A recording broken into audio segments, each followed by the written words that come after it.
Have you ever finished watching a YouTube video only to see another one start playing automatically? If you want more control over what you watch, save mobile data, and avoid unwanted videos, this is one YouTube setting you should turn off. YouTube autoplay feature is designed to keep videos playing continuously by automatically starting another video when the current one ends. While this can be convenient, many users prefer to turn it off for better control over the viewing experience.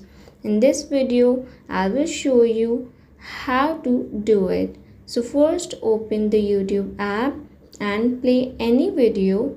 Now look for the autoplay switch near the top of the video page. If the switch is blue or turned on, YouTube will automatically play another recommended video after the current one ends. Simply tap the autoplay switch to turn it off.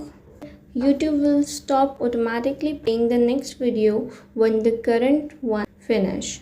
Turn off autoplay give you more control over your viewing experience because videos would not continue playing without your permission. It can also help reduce mobile data usage and save battery life when you are not connected to Wi-Fi. In addition, it prevents random recommendations from playing automatically, allowing you to decide exactly what you want to watch next. If you found this video helpful, stay connected with my channel Zonic Tech for more Android tricks and smartphone tips. Thanks for watching.